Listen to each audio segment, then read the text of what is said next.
মুস্তাফিজুর রহমান প্রসঙ্গে ভারতীয় cricket board. Mustafizur রহমানকে বাদ দেওয়ার বিষয়ে আমরা কিছু জানি না, সে নিজেই বাদ হয়ে গেছে। হ্যাঁ দর্শক, বিষয়টি এমনই হয়েছে। শেখ হাসিনার আমলে আমরা যেমন দেখেছি ইন্টারনেট নিজেই বন্ধ হয়ে গেছে, বন্ধ করা হয়নি। ওই রকম ভারতও বলা শুরু করেছে মুস্তাফিজুর রহমান খেলবে না শুনেছি, তাকে কারা বাদ দিয়েছে সেটা আমরা জানি না। ভারতীয় ক্রিকেট বোর্ডের এমন বিস্ময়কর কথাবার্তা শুনলে মানুষের রক্ত মাথায় উঠে যায়।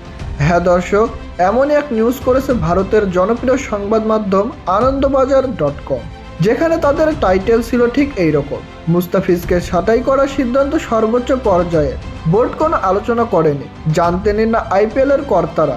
এখন যদি IPL এর গভর্নিং কাউন্সিলের যে কর্মকর্তারা আছে তারা যদি জানেনই না মুস্তাফিজুর রহমানকে বাদ দেওয়া হবে, তাহলে ব্যাপারটা কেমন হয়ে দাঁড়ায় না? এমনকি আনন্দবাজার দাবি করেছেন ভারতীয় ক্রিকেট বোর্ড BCCI এর কোনো বৈঠক হয়নি এই বিষয় নিয়ে। IPL এর গভর্নিং কাউন্সিলের কর্তারাও কিছু জানতেন না। ভারতের ক্রিকেট বোর্ড BCCI এর এক কর্মকর্তা দাবি করেন, আমরা নিজেরও সংবাদ মাধ্যম থেকে বিষয়টি জানতে পেরেছিলাম, কোনো আলোচনাই হয়নি ক্রিকেট বোর্ডে, আমাদের থেকে কোনো পরামর্শ নেওয়া হয়নি। বোঝাই যাচ্ছে মুস্তাফিজুর রহমানকে ছাঁটাই করার ব্যাপারটি সর্বোচ্চ পর্যায়ের কিংবা এটি সরকার পর্যায়ে সংসদীয় সিদ্ধান্ত ছিল, যে সিদ্ধান্তটি শুধুমাত্র বোর্ডকে জানিয়ে দেওয়া হয়েছিল এবং বোর্ড সচিব দেবজিৎ সাইকিয়া শুধুমাত্র এই সিদ্ধান্তটি কলকাতা নাইট রাইডার্সকে জানিয়ে দিয়েছিল। তো প্রিয় দর্শক, এই বিষয়ে আপনাদের মতামত জানিয়ে দিন আমাদের কমেন্ট বক্সে।